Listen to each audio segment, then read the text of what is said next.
buhay o kabiguan, ng ligaya o lungkot. Kaya marapat lamang na tanggapin si Jesus bilang tagapagligtas at Panginoon. At matapos yun ay panariwain ang katapatan at paglapit sa Kanya bawat araw o day by day. Ang day by day ay naglalayong umalalay sa pang-araw-araw na pamumuhay. Narito po si Kuya Ed Lapis sa mensaheng pinamagatang Giving God Your Best.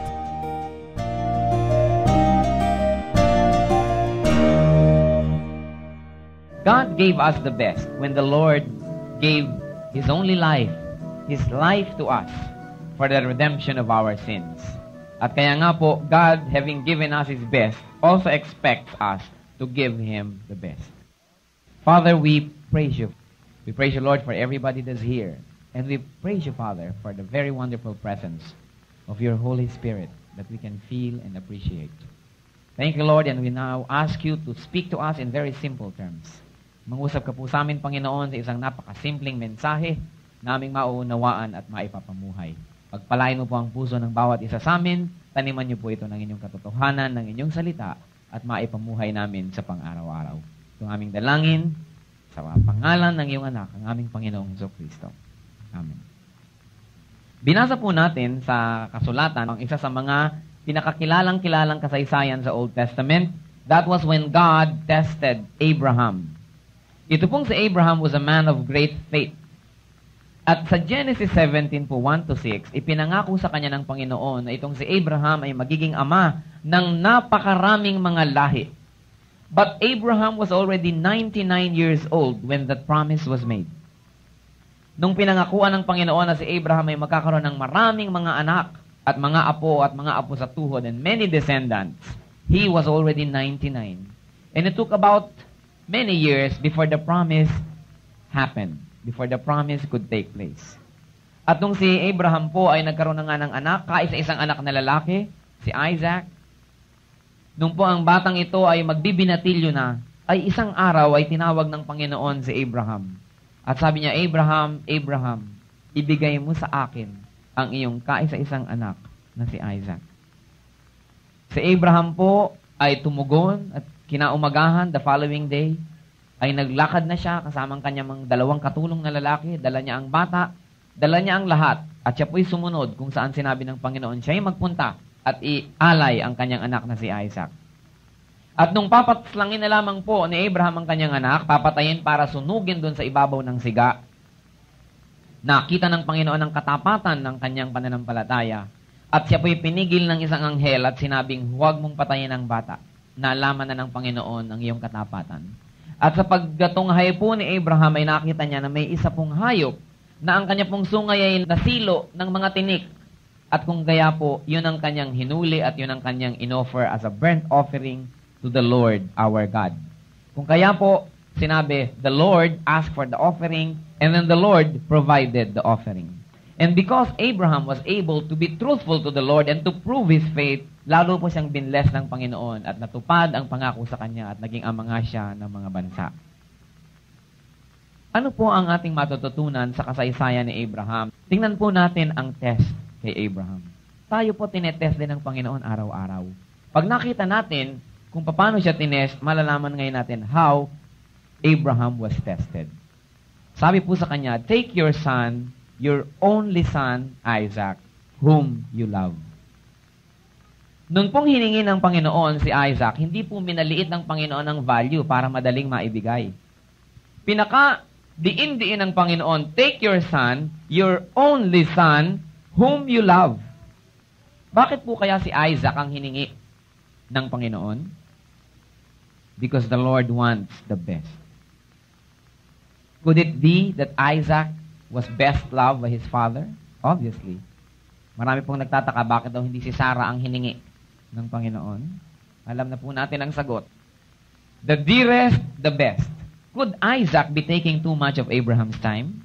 Na dati ang kanyang pananalig sa Diyos at ang pakikipagniig sa Diyos ay gano'n na lamang. Baka ngayon ay panay na ang kanyang spend ng time sa kanyang anak, nababawasan ng kanyang fellowship with the Lord.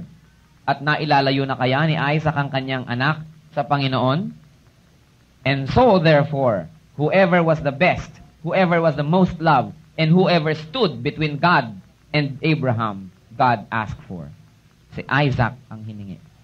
Ano po ang tugon ni Abraham? Yes, Lord. No hesitation. Walang sama ng loob, walang pangamba, walang agam-agam. Kinabukasan, hindi pa sumisikat ang araw. Madaling araw pa lang, umalis na siya para sumunod sa Panginoon. Madali kaya, mga kapatid, na sumunod? Madali kaya para kay Abraham ang kanyang ginawa? What made it difficult, very and extremely difficult for Abraham to obey? Tingnan po natin ang mga rason kung bakit naging napakahirap kay Abraham para sumunod. Una po, yung kanyang pagmamahal sa kanyang anak. Love for his son. It was his only son. Gaano karami sa inyo ang paghininga ng Diyos ng anak ay iaalay nyo nga? Maski marami kayong anak. Ito, nag-iisang anak. Love for fellow men make it difficult for us to obey God. Dahil mas mahal natin ang tao. We are ungrateful creatures. Because we place creation above the Creator. Love for son made it difficult. What else? Common sense, mga kapatid. Common sense made it very, very difficult for Abraham to obey. Bakit? 99 years old na siya nung ginawa yung promise. It took several years bago siya magkaanak. Binatilyo na to. At least Abraham was 110 years old. Paano pa siya magkakaanak uli? Paano pa? Ipinangako, magkakaroon ka ng maraming anak. Common sense made it difficult for him. There is another difficulty, mga kapatid. The difficult journey of an old man. Matanda na yung tao, 110 years old. Sinabi ng Panginoon, dalhin mo ang iyong anak, i-offer mo sa bundok, kung saan ko sasabihin sa'yo. Alam niyo po, 3 araw siya naglakad. At nung 4 araw, nakita niya po ang ituktok ng bundok. Wala pa siya doon. Wala naman siyang sinakyan na bullet train. Wala naman siyang sinakyan na taxi. Nilakad lamang po niya ito in his advanced years. Na-imagine niyo ang kanyang paa na tumatama sa mga matutulis na bato, natatapilok. At dala po niya, mga kapatid, ang apoy. Wala pang posporo ng araw. Pag sinabi na offer of burnt offering, let's say sa Tarlac, dala mo ang apoy mula dito patungong Tarlac at ang lahat ng fuel na kailangan mo para huwag mamatay ang apoy na yon dahil wala namang lighter, walang posporo. Dala po ang apoy. At dala ang panggatong. Nakita niyo yung ilang, nakita niyo po yung desert, wala kayong makikita ang panggatong. Ganyan ang lugar na yon. Kaya pati panggatong dala. Biruin nyo naman yan, i-offer na nga ang anak. Maglalakad pa. Dala pa ang panggatong. Dala pa ang apoy. And besides, he had 3 days to change his mind. Gaano karami sa atin ang pag sinabi natin, o sige Panginoon, susunod ako. Tapos maya-maya, ay napasubo yata ako. Binigyan ka lang ng 1 oras, nagbago ng isip. He had 3 days to change his mind. And it was difficult. Mabuti sana, dalian na nang matapos na. 3 araw. Na yung bata kasama mo, pinapakain mo, magluluto kayo para kayo nagpipiknik pag inabot ng gutom. Walang kamalay-malay yung bata, siya palang i-offer mo. Kaya ba ng dibdib nyo yan, mga kapatid?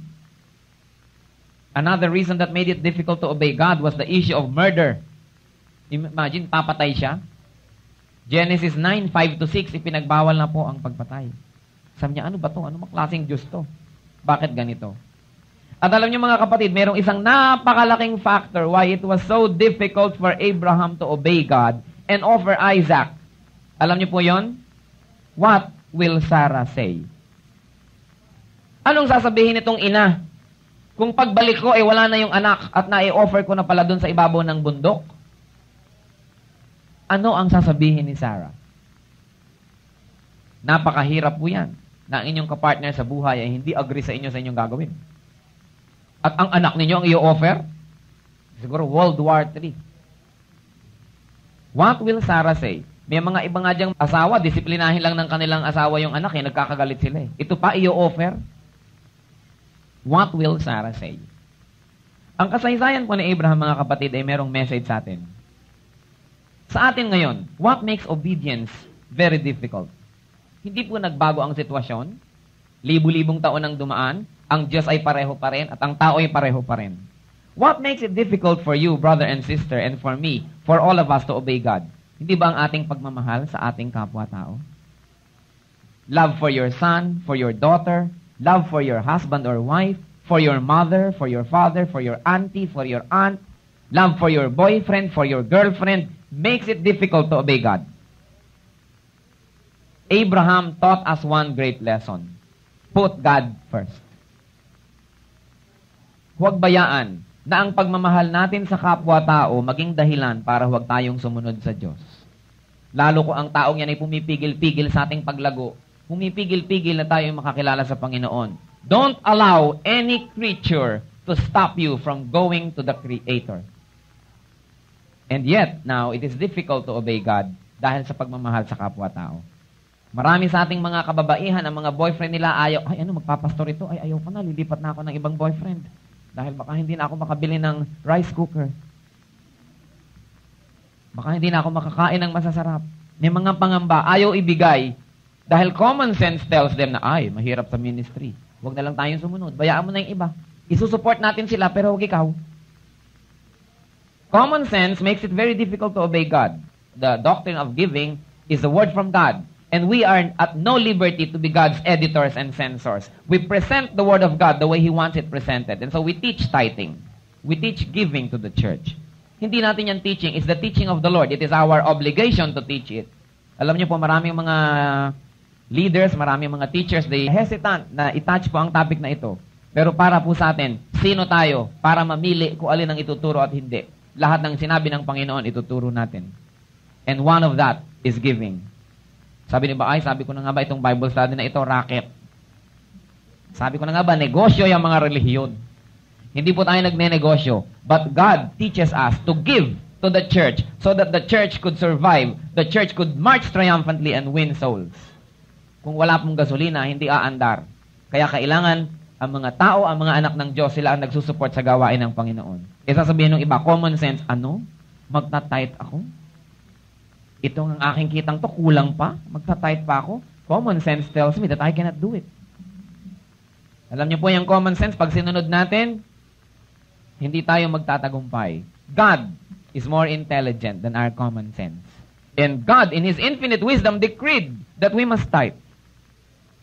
Kaya nga sabi ng Panginoon, subukin ang kanyang katapatan kung hindi niya bubuksan ang pinto ng langit at ibuhos sa atin ang napakaraming biyaya na hindi magkasya. Ano, magba-Bible study pa ako? Pagod na nga ako mag-office araw-araw. Tama na yun sa Sunday. Ano, may Sunday school pa? Ang aga naman, linggo na lang ako nakakagising ng tanghali. Tama na yung worship. Common sense naman, syempre, kailangan natin magpahinga. Alam niyo, yung common sense laging ginagamit. Kung saan gagamitin natin yan to obey God. But don't use your sense that God put there in our bodies para natin labanan ang God sense. God sense is superior, infinitely superior to common sense. When your common sense tells you to disobey God, do not listen. Because God's sense is far better. Alam niyo po, yung naranasan ni Abraham, it was a difficult journey. Gaano sa ating karami ang nahihirapang sumunod sa Panginoon, hindi sumusunod dahil mahirap. Ang taas-taas naman ng building na yun. Pag anniversary na lang ako pupunta dyan para makita naman ako ng husband ko sa video. Ang hirap naman magpunta, ang layo, 3 lipat kami ng sasakyan para mag-Bible study pa. Ang hirap namang gawin ito, ang hirap namang sumunod. Tandaan natin pa mga kapatid, 3 araw of difficult walk, paakyat sa bundok. Mount Moriah is now Jerusalem. It is the highest place in that area. Paakyat po ng paakyat yan. May mga matatarik na bangin. Sumusunod lang ba tayo sa Diyos pagka convenient? Pagka inconvenient, hindi na. Pag lang madali, pag mahirap, ayaw na. Alam niyo po, every willing heart will find a reason to obey God. Every unwilling heart will find an excuse not to obey. Pag ang ibinibigay na ay excuse, alam mo ang puso, ayaw mag-obey. Di ba may kasabihan niya daw babae, pag umibig, kahit ikulong mo sa kahon na bakal, nakawawala para makipag-date sa luneta. Dahil gusto.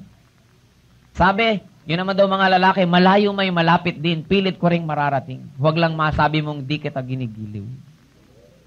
Kahit malayo. pwedeng manligaw, pero pag Bible study, ang layo naman. Ang babae hindi makalabas ng bahay dahil umuulan naman. Pagka po nagbigay ng excuses, alam natin ang puso, malayo sa Diyos. I don't want to judge anyone. Let's judge ourselves. Pag may mga excuse, ayaw. Kasi kung gusto, no matter what, kahit gumapang yan, darating dito dahil gusto. Pagka marami mga rason, ayaw lamang. Difficulty makes it difficult to obey God. Abraham surmounted that difficulty of journey of 3 days. Dala-dala pa ang kahoy, dala-dala pa ang apoy. Sabi ng iba, magbibigay na nga ako dito sa church na to, ako pa ang naghuhugas sa kusina. Sobra na to. Ako na nga ang nag-donate ng silya, ako pang nakatayo. Nakita niyo po si Abraham, anak na nga niya yung i-offer, siya pang nagdala, dala pa niya yung apoy, maglalakad pa siya, doble-dobling difficulty Alam niyo, pagka tinetest tayo ng Panginoon, pinapahirap niya para malaman niya kung hanggang saan tayo. Talagang maraming hirap, dugtong-dugtong, para maging easy for us to disobey. But we know how the Lord tests us. Difficulty after difficulty after difficulty. Siguro sa Abraham, kung sinabi lang, i-offer mong anak mo, o sige, eto na Lord. Pero ako pa rin ang maglalakad. Ako pang magbubuhat. Dadaling ko pa yung apoy, dadaling ko pa yung kahoy, ang layo-layo pa, aakyat pa ako ng bundok. Huwag na. Many of us are willing to suffer for God, pero may limit. Hanggang dito ka lang, Diyos. Beyond this, hindi mo na pwedeng galawin. Akin na to, private space. Do we limit our faithfulness to the Lord? At pagkatapos, meron nga po siyang mahigit 3 araw to change his mind. Gaano karami sa atin, ang nung youth camp, nagtaas ng kamay, dinededicate ko ang aking buhay sa Diyos. Nasaan ka na ngayon, kapatid? Are you in the ministry? O napagbago ng panahon ang iyong commitment? Abraham had 3 days to change his mind.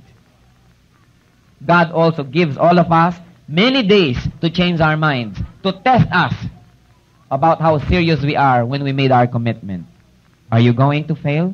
Are you going to use time in favor of your commitment, or are you going to let time be against you?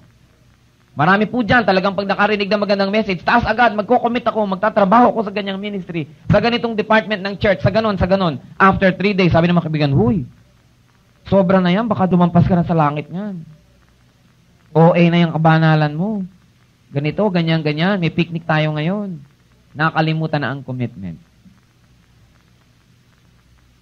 You have time to change your mind, but be responsible for that change of mind.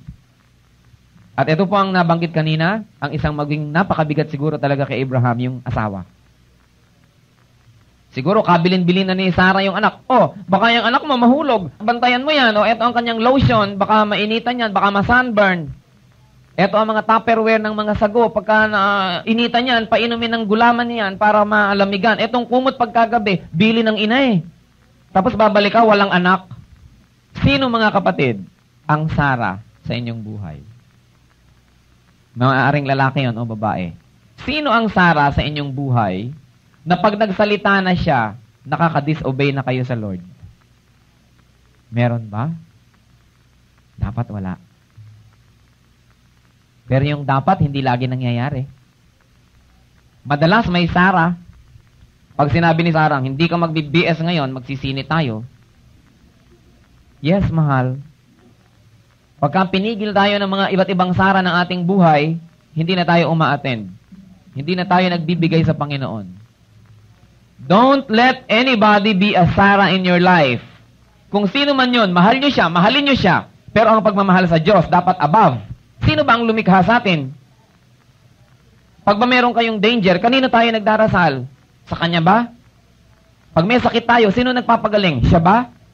Sino bang namatay on the Mount of Calvary for our sins? Siya ba? Pagkatapos, ilalagay natin above God. That is ingratitude. Sinasabi natin tayo mga Pilipino, magaling tumanaw ng utang na loob sa kapwa-tao. Pero ang ating utang na loob sa Diyos, tinatanaw ba natin yan?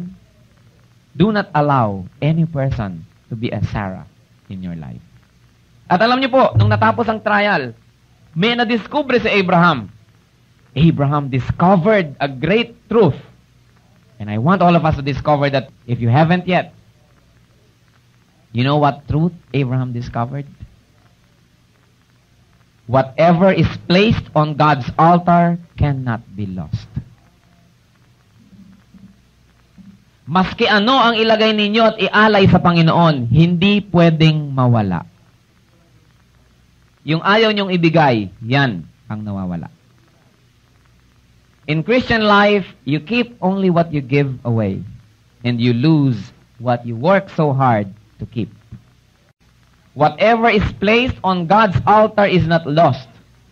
Sinabi nyo, ay, ibinigay ko dun yung aking tithe. Sayang, nawala na. Hindi po yan nawawala. Lumalago lalo at ibinabalik ng Panginoon sa atin ang blessing. Yung mga tao na iniaalay natin sa Panginoon, Lord, abala sa ministry ko ang taong ito, abala sa aking growth, inaalay ko sa'yo, I'm willing to let go of this person. Baka ang Panginoon palalong kumilos para maging mapagtibay ang relationship niyo at makasama mo sa faith. Pero habang binabayaan mong abala ang taong ito, hinding-hindi na kayo magkakasundo at ang buhay mo laging miserable. Ayaw mong ibigay yung tao, ayaw mong ibigay yung relationship, ayaw mong ibigay yung bisyo, ayaw mong ibigay yung talent mo, yung time, yung treasure, dahil sayang, lalong nawawala. Ibigay mo yan sa Panginoon at sabi niya, I will return 100-fold. Pero huwag naman tayong magbigay dahil gusto natin yung 100-fold. Maibigay, kunwari lang to, ibabalik naman 100-fold pa. Willing tayo na kung hindi ibalik, talagang okay, goodbye. Wala. Whatever is placed on God's altar can never be lost. Sabi sa Matthew 10:39, He who loses his life for my sake will find it. Yung magbabaliwala sa kanyang buhay, yun ang nakakakita ng buhay. Matthew 6:20, lay up for yourselves treasures in heaven. Only that which we give up at the altar of God is what we will have in eternity. Ano po ang mga naging resulta ng pagiging masunurin ni Abraham? What were the results of his obedience? God became Jehovah Jireh. Siya ang nag-provide. Nung luminga siya, nakita niya meron na pong hayop na nandun at nahuli ng mga tinik, hindi makaalis. Yun ang in-offer. God asked for the offering. God provided the offering. Saan pa tayo? Kailangan lang tayo ay faithful. And God made a greater covenant and took an oath by His name to fulfill it. And of course, what else was the result? God blessed Abraham with multitudes of offsprings, especially the one offspring, the Lord Jesus Christ, whose name is above every name. The Lord blessed Abraham because he was faithful. What about us? What does the Lord want from us? I'm going to give you 5 things that the Lord wants from us. Among many, just 5. And I want you to rate yourselves. Gradean yung mga kapatid ang sarili nyo ng 20 points for each item. 5 times 20, 100 ang perfect grade. Tingnan natin ang grade natin pagkatapos. Kayo lang yan, huwag nyo sabihin sa inyong katabi. I want you to follow and grade yourselves. The Lord wants the best of our love. Deuteronomy 6:5, you shall love the Lord your God with all your heart and with all your soul and with all your might. Lahat. Anong grade yung mga kapatid? Start computing. The second, the Lord wants the best of our gifts. Ang mga handog. Leviticus 27:30-32, all the tithe of the land, whether of the seed of the land or the fruit of the trees, is the Lord's. It is holy to the Lord. All the tithes of the herds and the flocks, every 10th animal shall be holy to the Lord. Do you tithe? Do you support God's work? Do you support missionaries? Do you support organizations that spread the gospel? Meron daw pong isang maigling kasaysayan, bayaan yung ulitin ko sa inyo. Meron daw pong isang perang papel na 100 pesos at meron isang perang papel na 5 pesos. Meron po silang amo, ang kanilang amo isang Christian. Minsan nakikita sila sa pitaka, minsan gagastusin, magpapaikot-ikot, minsan magkikita na naman sila sa pitaka. Minsan nakita sila. Sabi ng 100, ang lutong-lutong niya. Huy, 5 pesos, ang tagal na kita hindi nakita. Kumusta ka ba? Eto, okay lang. Yung 5 pesos naman, durug-durug na, luma-luma. Sabi niya sa 100, ikaw, kumusta ka? Mukha yatang matagal na kitang hindi nakita. Alam mo naman ako, yung amo natin alam mo naman yan. Lagi niya ako, tsaka yung mga kasama ko pang 100 bills, lagi niya kaming dinadala kung saan-saan. Saan-saan naman kayo dinadala? Nadadala kami sa mga cash register ng Rustans, sa mga cash register ng mga aerobics classes, sa mga cash register ng mga restaurants, lahat ng mga mahal, yung mga class, diyan kami nagpupunta. Diyan kami dinadala ng ating amo. Sabi niya. Ikaw naman 5 pesos, saan ka naman nagpupunta ba? Sabi ng 5 pesos, the same boring place. Saan nga? Alam mo naman yung amo natin Christian, okay, punta doon sa basket. Bakit nga ba yung mga Christian, yung mga malulutong na dadaanin, ibinibigay kung kani-kaninong establishmento at sa church na lang mga barya-barya dyan. Sana hindi ito totoo sa ating buhay. Malakay 3:10, sabi, will man rob God? And yet you are robbing me, the whole nation of you, because you are not giving me your tithes. Sabi ng Panginoon. Rate yourself, that's our second. Ilang points na ba ang inyong kinikita, mga kapatid? Number 3, the Lord wants the best of our labors. Matthew 19:27 and 28. Then Peter said in reply, Lo, we have left everything and followed you. What then shall we have? And the Lord said, everyone who has left houses or brothers or sisters or father or mother or children or lands for my name's sake will receive 100-fold and inherit eternal life. Huwag po kayong magmadali na iwan ng inyong mga kamag-anak sa pagsunod sa Panginoon. Mas magandang kasama natin at dala natin. Ano pong sinasabi? Kung talagang abala and it is hopeless, dapat alam natin kung sinong uunahin. Kung minsan may kapatid tayong nagtampo dahil na born again na tayo, mukmuk yung kapatid ko, hindi na ako kinakausap. Ayaw mo pa ba ng kapalit? Eto halos 200 kapatid ang kapalit. Kaya sabi niya, I will return 100-fold. Kung minsan itinakwil ka ng iyong ninang dahil naging born again, ayaw pa bang ninang tong ubod ng daming ito na bilang kapalit? Pero hindi natin sinasabing talikuran natin sila. Dapat gawin natin lahat ng magagawa para makasama natin sa faith. Pero alam mo naman kung kailan dapat na medyo mag-dedicate ka na at tigilan na ang kapipilit kung talagang napakabigat. Sabi, blessed are you when you put God first. So the Lord wants the best of our labors and the best of our relationships. How do you rate? Sa third point. We have a fourth item. The Lord wants the best of our loyalty. Luke 9:23 and 24. And he said to all, if any man would come after me, let him deny himself and take up his cross daily and follow me. For whoever will save his life will lose it, and whoever loses his life for my sake will save it. How loyal are we to God? How much do we deny ourselves? Alam niyo po, may mga alam ako, mga estudyante, kung minsan nag-i-skip ng isang merienda para makapag-donate sa isang missionary work. May mga pamilya akong alam na kung minsan merong day sila na ang simple-simple ng kinakain kasi yung masisave nila, i-dinodonate nila sa isang Christian organization. How much do we deny ourselves for the sake of the work of the ministry? Rate yourself, mga kapatid. That's the fourth item. By now, kung nakaka-perfect score kayo, dapat 80 na. Do we treat God as God? Kung sabi natin, Lord, God, pero hindi naman siya ang nasusunod sa ating buhay, tayo naman. That is hypocrisy. Sinabi ng Lord, turn right, ipinipilit mo, Lord, turn left na lang. Sinabi ng Lord, stop. Sabi mo, Lord, slow down na lang, huwag naman stop. Sinabi niyang go, sabi mo, mamaya na lang. Tapos ang lakas ng loob mo sabihin, Lord, Lord. That's hypocrisy. If you don't obey God, you are Lord of your life. How do we treat God? Do we treat God as a disposable healer? Pag lang may sakit ka, tsaka mo naaalala. Disposable provider, pagka lang may need ka, tsaka mo naaalala. Pag meron na uling na i-provide, nakakalimutan na ang Diyos. There is a second truth that I want to leave. The first was, nothing that is placed on God's altar can be lost. There's a second truth. And this is very true. Most of us never get God's best in our lives simply because we do not give Him our best. Hindi naman best natin ang ibinibigay. Hanap ka ng hanap na ibigay sa'yo ni Lord best. Deserve before you desire. Give God your best before you ask Him for the best that He can give you. And this is the fifth item that I want you to rate yourself, mga kapatid. Who or what is the Isaac of your life? Are you willing to put that Isaac second to the Lord? God is asking you to surrender, to offer your Isaac. Matthew 10:37 and 38. He who loves father or mother more than me is not worthy of me. And he who loves son or daughter more than me is not worthy of me. And he who does not take his cross and follow me is not worthy of me.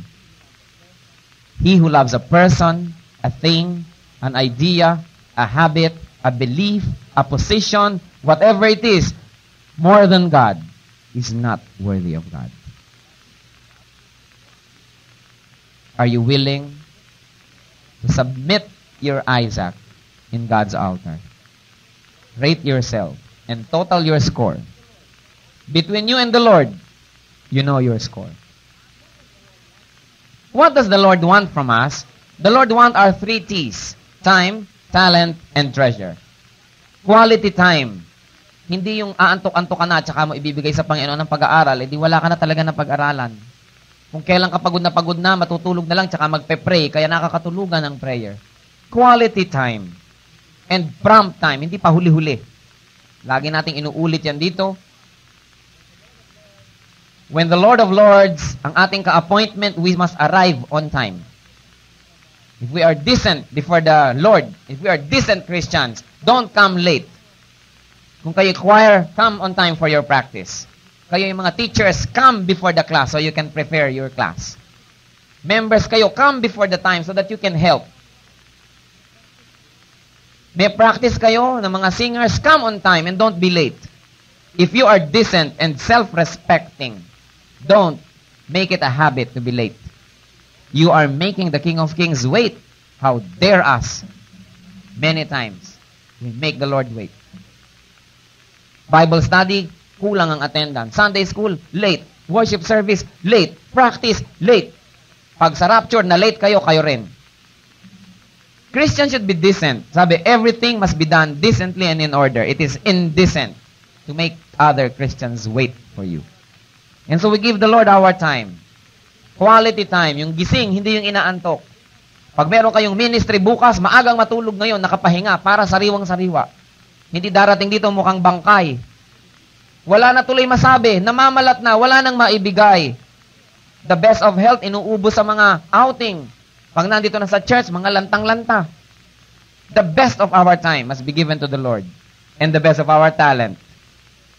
Kailangan natin dito sa church, mga kapatid, ng mga artist, ng mga nagdo-drawing, mga nagle-lettering, gumagawa ng mga bakal, ng carpentry work, mga magtuturo, mga musician. We need all your talents here. If you are not submitting your talent to the church, somebody is getting cheated. The Lord gave you your talent, hindi lang para sa iyong sarili. Binigay niya yan para gamitin mo sa church. If you are not using it, you are cheating God. Yung iba, ginagamit pa ang talent, lalo sa paglayo sa Diyos at sa pagmamataas. And then the Lord wants our treasure. Sabi sa Bible, you brought nothing into the world and you cannot take anything out of the world. Everything that is in our possession belongs to God and it was given by God. And God is asking for our tithes and offerings. I am not asking. This church is not asking. It is a command of the Lord. And it must be taught on equal footing with John 3:16. Pareho lang silang salita ng Diyos. We teach salvation and giving with equal boldness because they are equally words of God. The Lord wants our treasure. And the Lord is not interested about how much we give. The Lord is interested about how much was left after we gave. The Lord wants those relationships, those habits, those vices, laziness, selfishness, pride, materialism. All of that, the Lord is asking, put them on my altar and submit them to me. In closing, have we already submitted our Isaacs to the Lord or not? If not yet, the Lord is asking for it. If you are not getting the best from God, you are probably not giving Him your best. And remember, whatever is placed or surrendered on God's altar can never be lost. I like to ask you to be alone with God. Close your eyes and bow your heads and be with God and be alone with God. Tinatawag ngayon ng Panginoon, give up your Isaac. Are you going to prove your truthfulness? I-give up mo ba ang katigasan ng ulo mo? I-give up mo ba ang mga maling relationship, mga maling bisyo, maybe a sin, maybe habit, yung lagi na lang late, yung lagi na lang nahuhuli, lagi na lang nagpapabaya, O meron tayong isang ugali na ayaw ng Panginoon. O meron tayong isang ginagawa na ayaw ng Panginoon. I like you to raise your hand. If you have something to give up to the Lord, He's speaking to you. And we're going to pray for you. Okay, you may put down that hand. Thank you. The Lord sees that. Yes? Alright? Sino ba dito ang perfect? I think only perfect people are the ones that have nothing to give up to God. God is asking for our Isaacs. Are you willing to make that commitment now? Who else? Okay, praise God, He sees them. Put them down, please. Thank you. Sino pa? May i-give up kayo na maling habit, maling relationship, a sinful life, a sinful habit, maybe. Praise God, you may bring them down. Sino pa?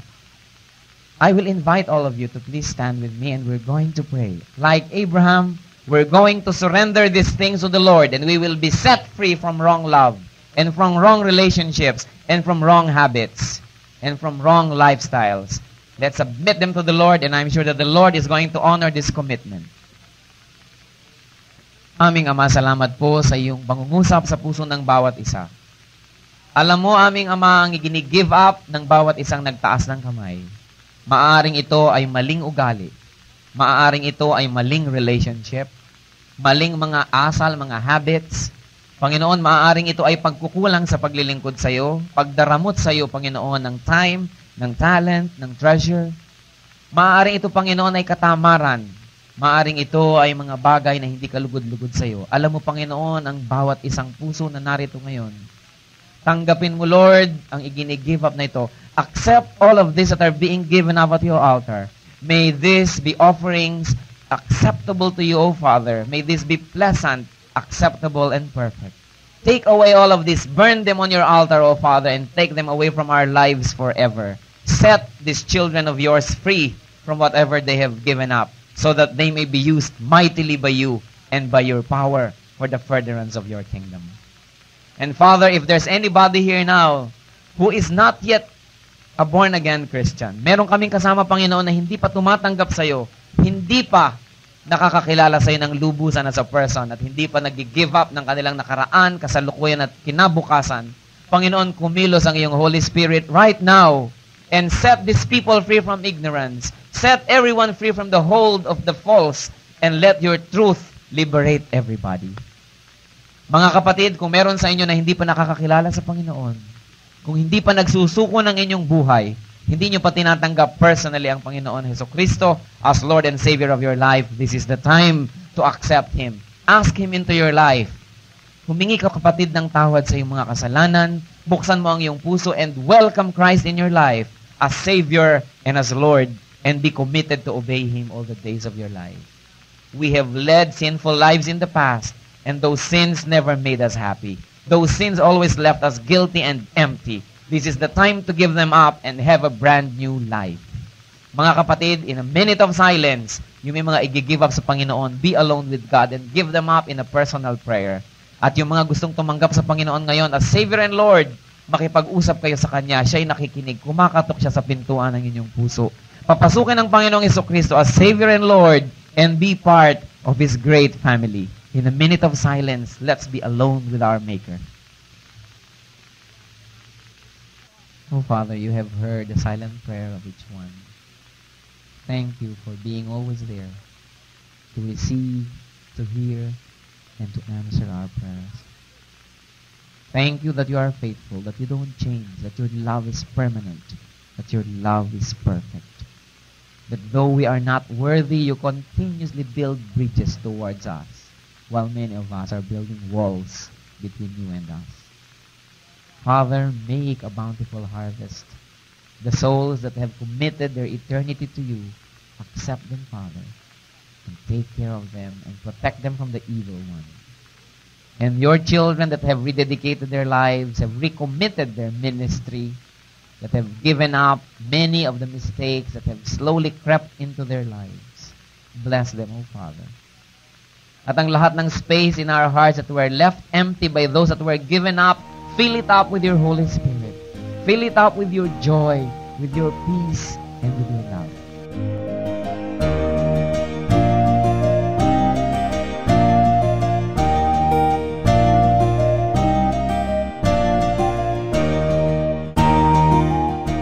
Ang katatapos natapos pong mensahe ni Kuya Ed Lapis ay pinamagatang Giving God Your Best.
Sakaling ang ginhaway di pa nakakamtan, sa piling mo, Jesus, ako ay lagi nang nakatanaw.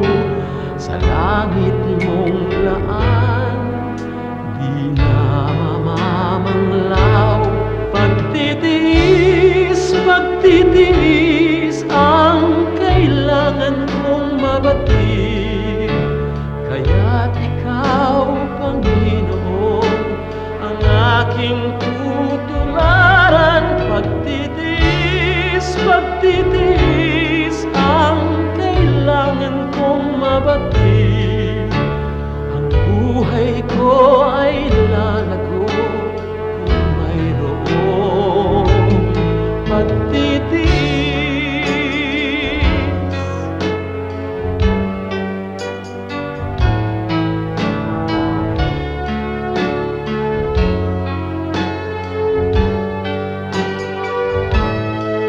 Kung sakaling ang ligaya'y di pa natagpuan, kung sakaling ang ginhawa'y di pa nakakamtan, sa piling mo, Jesus, ako ay lagi nang nakatanaw. Sa langit mong laan, di na mamamanglaw. Pagtitiis, pagtitiis ang kailangan kong mabatid. Kaya't ikaw, Panginoon, ang aking tutularan. Pagtitiis, pagtitiis ang kailangan kong mabatid. Espiritu ay lalago kung mayroong pagtitiis.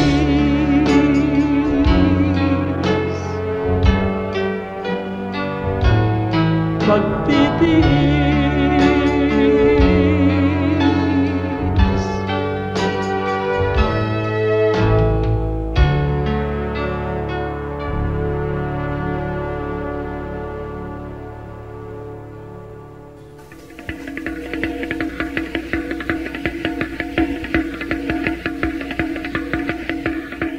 Maraming kasaysayan ang musika ng ating bayan at pawang lahat yon ay mga hiyas ng ating lahi. Ang isang instrumento na napakagandang pagtuunan ng pansin ay ang gimbal ng mga mansaka.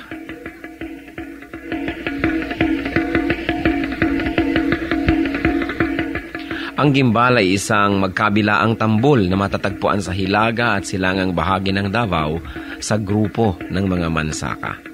28 sentimetro ang taas nito, humigit kumulang, at 21 sentimetro ang bilog, humigit kumulang. Yari ang gimbal sa isang katawan ng punong kahoy at ang magkabilang dulo ay tinapala ng pinatuyong balat ng usa. Ito ay hinahampas ng isang manipis na patpat habang isang kamay ay tumatapik-tapik sa kabilang tambol sa kabilang dulo ng instrumento. Ang gimbal ay maaring tugtugin mag-isa pa ng mga may kasamang ibang instrumento kung ito'y ginagamit sa ritual. 1 hanggang 2 tao ang maaring tumugtog sa magkabilang dulo ng gimbal.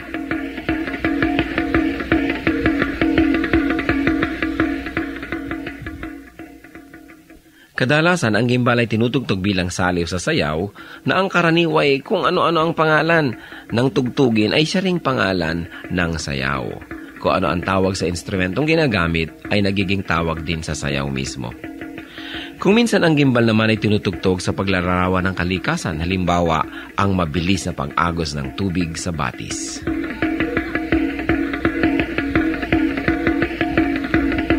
Ang gimbal o kimbao, instrumento ng mga mansaka. Kayamanan ng ating lahi, hiyas ng ating bayan, marapat lamang na gamitin sa pagsamba sa Panginoong Hesus.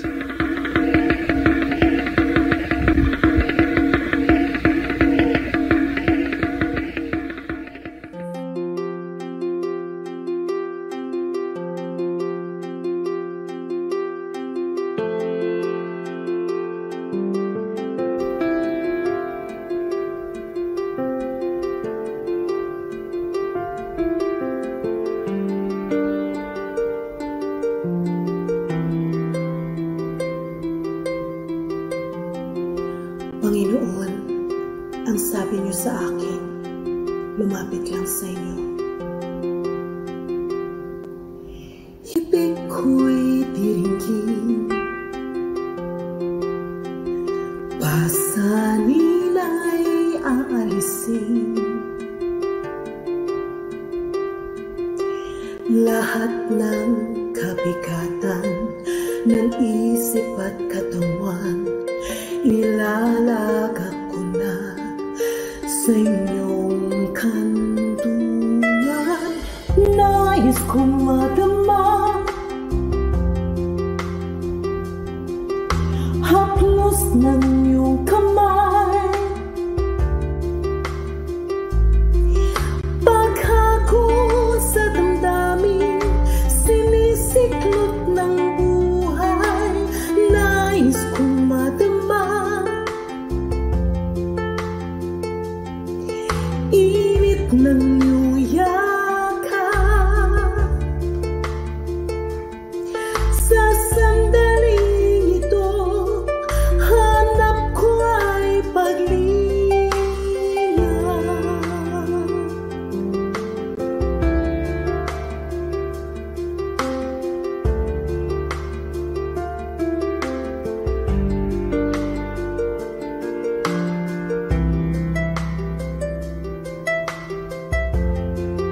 Panginoon, tinatanggap ko po ang inyong paanyaya. Dito sa piling mo, nais kong magpahinga. Ang pagod kong puso, naghahanap ng ligaya. Lapatan ng lunas, bigyan ng pag-asa. Nais kong madama haplos ng iyong kamay, paghakot sa damdamin, sinisiklot ng buhay. Nais kong madama init ng iyong yakap. Sa sandaling ito, hanap ko ay paglinga.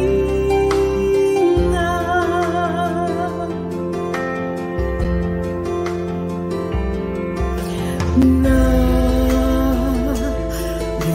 ako ngayon, ituloy mo sa bisig ng iyong pagmamahal. Pagmamahal, nais kong madama haplos ng iyong kamay,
Bakit mahilig sa musika ang Pilipino? Kasi tayo spiritual people at ang music ay isa sa mga pinakamadaling paraan para yung nasa physical world ay makaunawa, makaintindi ng spiritual impulses. Ang ating emosyon, ang ating spirit, ang ating mga nadarama is best expressed in music.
Oras na po para pansamantalang magpaalam ang programang Day by Day.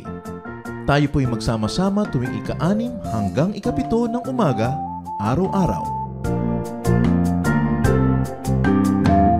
Magandang umaga po at mabuhay ang Panginoong Hesus!